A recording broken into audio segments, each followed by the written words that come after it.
I'm not gonna do to him what you are doing to me. Gio, Rick Lansing is calling me as a witness. Are you suggesting he's above that behavior? What you're asking could backfire spectacularly. If the police investigate, you're going to prison. General Hospital latest update. Nina's on the verge of blowing up Michael's custody case by revealing he's Sasha's baby daddy, just to sabotage Willow. Brooklyn erupts at Lois, Gio returns to Port Charles, and Curtis uncovers Portia's dark secret. Meanwhile, Laura finds missing money, and Lucky hides a shocking truth. Hello everyone, welcome to my channel. I hope everyone is having a wonderful day. After watching these videos, please hit the subscribe button and give this video a thumbs up.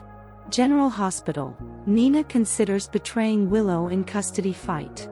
General Hospital recap for Friday, May 30th, reveals that Operation Find Jacinda got underway while Nina Reeves, Cynthia Watrous, struggled with a dilemma and Gloria Cerullo, Ellen Travolta, faced Brooklyn Quartermaine, Amanda Setton. At a motel outside Port Charles, Emma Scorpio Drake, Braden Bruner, woke up alone and called out for Gio Palmieri, Giovanni Mazza. Gio returned with breakfast sandwiches and coffee, so Emma was relieved to know he didn't just bail on her. However, Gio assured Emma that he wouldn't do that, especially now that she was the only person he trusted. Emma was there for Gio as he talked through his issues and speculated about Sonny Corinthos, Maurice Bernard, knowing the truth all along. Although Gio thought back to moments when his adoptive mother lied to him, he ultimately admitted Camilla was still his mom. Brooklyn was just the woman who gave him away as far as Gio was concerned. After Gio decided he couldn't keep running from everything he was avoiding back home, he agreed to return to Port Charles with Emma. At the Quartermaine mansion, Lois Cerullo, Rena Sofer, arrived and learned from Brooklyn that Gio was with Emma. Brooklyn assumed that Lois was there to beg for forgiveness and refused to pressure Gio into a similar situation when he needed space. Although Brooklyn still blamed Lois for her deception, Gloria walked in and suggested her granddaughter should have it out with her instead. After Rick Lansing, Rick Hurst, brought Elizabeth Baldwin, Rebecca Herbst, breakfast, Laura Collins, Jeannie Francis, showed up and made things awkward. Once Rick left, Liz talked about establishing clear boundaries with him, though Laura assumed Lucky Spencer, Jonathan Jackson, still viewed Rick as a romantic rival. Elizabeth was uncertain of whether Lucky could stick around for the mundane relationship stuff, but Laura was hopeful they could figure it all out.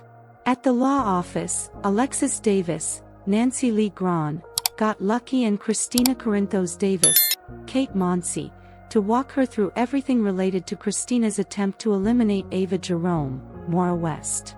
Alexis found out there was likely police officer body cam footage of Christina at the crash site. Christina also confessed that she told Dante Falconeri, Dominic Zamprogna, about seeing Rick's smashed-up car. Later, Alexis spoke to Christina alone about the possibility of getting Rick and Ava to turn on each other. Christina wanted to help, but Alexis made it clear that her daughter had to stay out of this now. After Christina left, Laura arrived and shared some concerns with Alexis since a lot of money was missing from Ace Cassidy's, Jay and Joey Clay, trust. As for Lucky, he returned to Liz's house and mentioned that he'd been meeting with a lawyer about her accident. Lucky confessed that he knew more about that accident than he'd told Elizabeth. At Aurora, Carly Spencer, Laura Wright, pushed Curtis Ashford, Donnell Turner, to launch a smear campaign against Drew Kane, Cameron Matheson, to help Michael Corinthos, Rory Gibson, custody case. Curtis pointed out that it could backfire spectacularly since Michael was the majority shareholder and Drew could look like a victim. Carly eventually decided Curtis was right, but Curtis hinted about having another plan in the works. Later, Curtis complained to Portia Robinson, Brooke Kerr, since he had to steer Carly away from her plan to protect Portia from Drew. There was some talk about the drugging plot, so Curtis realized that Drew must have framed Tracy Quartermaine, Jane Elliott. Portia felt confident this wouldn't blow back on her since the ketamine tied back to Brad Cooper, Perry Shun, and no one would believe an ex-con's word over hers. When Curtis asked about Jacinda, Paige Herschel, Portia explained that Nina paid her to leave town. Curtis had an idea on how to neutralize Drew and said they needed to find Jacinda.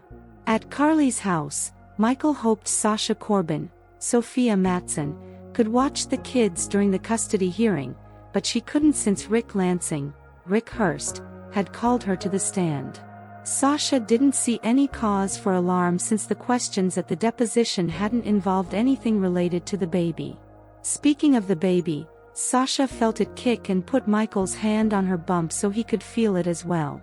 At Crimson, Nina gave Ava updates on how she found out Michael was likely the father of Sasha's baby, but she struggled over betraying Sasha by exposing the truth. Plus, if it came out in court that Michael got his secret mistress pregnant and Willow won the case, she'd never leave Drew and might move to DC.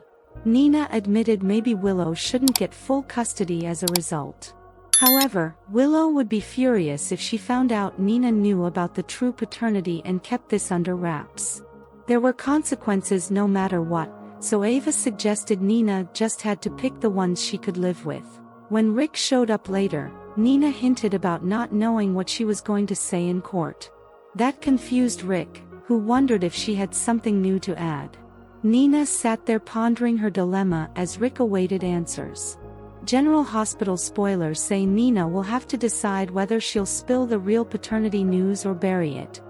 Today's next update, as Gio makes a decision about his future, Laura makes a shocking discovery. Today on GeneralHospital, Gio makes a decision, Gloria makes a return, Laura makes a discovery and Lucky makes a confession. Lois and Brooklyn talk, but things go south quickly. Lois thinks they should find Gio, but Brooklyn says that her own need to be forgiven doesn't outweigh his need to process what's gone down. BLQ goes on to say that if Lois is looking to be forgiven, she should look elsewhere. I have no interest in taking care of you and your feelings after you completely betrayed my trust. Lois insisted she did the best she could. You offered me a lifeline made of secrets, weeps Brooklyn, and God forgive me, I took it. Lois confesses that she didn't want to send the baby out into the world, she wanted to keep him close. We gave Gio a good home, Lois insists. We gave you your freedom. And that was the right thing to do. Lois suggests that had she not taken action, Brooklyn wouldn't have had the life she does. But BLQ feels robbed of the decision to make her own choices for Gio. She can't help Gio because he doesn't trust her, and neither she nor Gio will ever be able to trust again because of Lois' manipulations and lies. Brooklyn says Gio wants nothing to do with her and she, in turn, wants nothing to do with her mom. Just then, Gloria enters and tells BLQ, you want to have it out with someone, you have it out with me. Can Liz and Lucky reunite? Laura is surprised when she walks into Elizabeth's house and finds Rick there.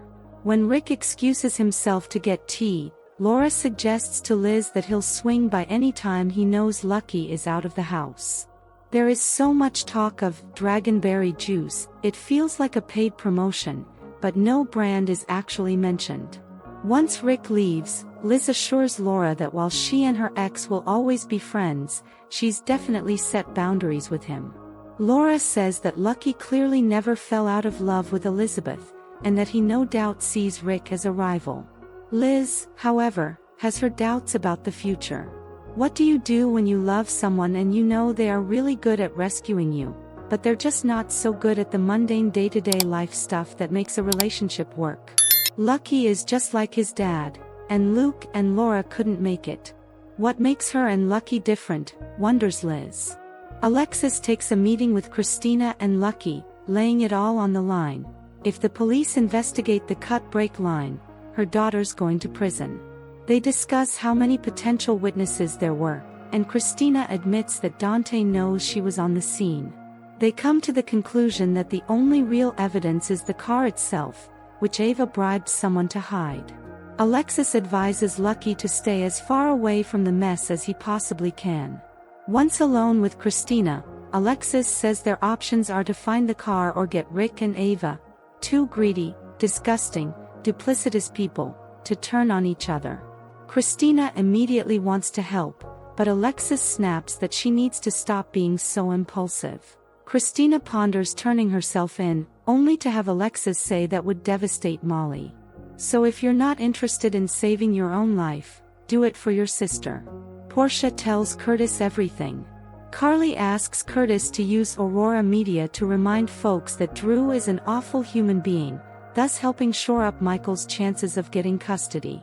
Curtis says he doesn't want to use his platforms to advance a personal agenda, but she points out all he'd be doing is publicizing the many, many sins Drew has committed and exposing him for the terrible person he is. But he points out that Michael is the majority shareholder in Aurora, so a smear campaign might leave Drew looking like the victim. Later, Portia tells Curtis that she and Nina hired a sex worker to frame Drew. He asks where Jacinda is now, and Portia admits she has no clue because they paid the woman a lot of money to leave town. The one thing Portia can't figure out. She and Nina drugged Drew, so how did Tracy get arrested? Curtis immediately realizes that Drew must have framed her. When Curtis worries his wife could be in serious trouble, she assures him the drug links back to Brad. And who's going to believe an ex-con over me? She asks. Curtis suggests a way to neutralize Drew. They need to find Jacinda. At the Crimson offices, Nina tells Ava her theory: Michael, not Jason, is the father of Sasha's baby. Hiding a pregnant mistress might, they muse, be enough to cost Michael custody. But there's one major fly in the ointment: Nina doesn't want to hurt Sasha.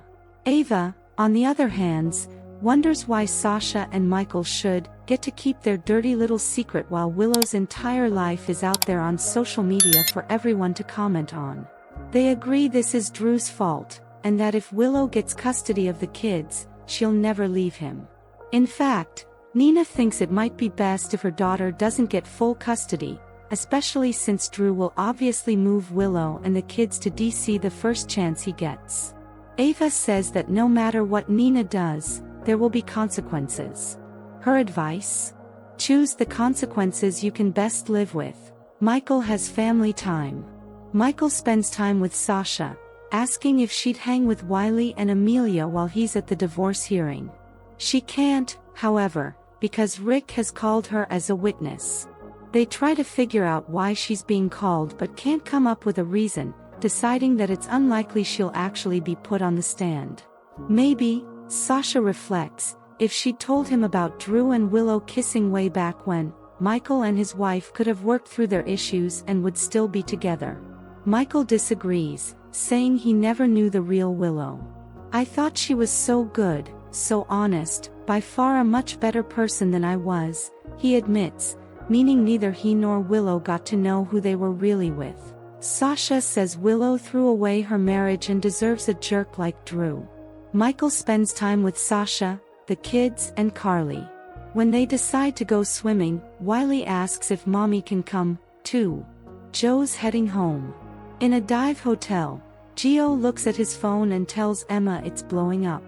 Half the messages are actually from people I don't know, he says. From people I'm so close to that I don't even have their number in my phone, but now we're family. But he refuses to have fake relationships with these new family members. Gio speculates that Sonny might have known the truth, theorizing that that was why he was so generous. Thinking back, Gio remembers that when looking at family photos, his mother never commented on traits he shared with his father.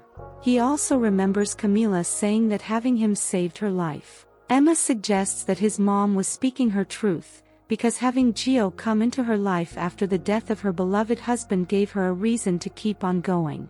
He decides that Camila was his mom, and Brooke Lynn was just a woman who gave him away. Although Gio wants to go on a road trip and get away from everything, he decides he has to go back to Port Charles and figure out how I really feel about my family. In the episode's final moments, Laura pays Alexis a visit to say that there appears to be a lot of money missing from Ace's trust. Lucky tells Liz that he went to see a lawyer about the accident, admitting he knows more about it than he's told her. And Rick shows up at Nina's office to talk about her testimony, leaving her deciding whether to share what she now knows with him or not. Next on General Hospital, Brooklyn asks a tough question, and Laura wants answers about Ace's missing millions. Thanks for watching, General Hospital fans. If you're loving the drama in Port Charles, smash that like button, drop your theories in the comments, and don't forget to subscribe. More explosive updates are coming soon.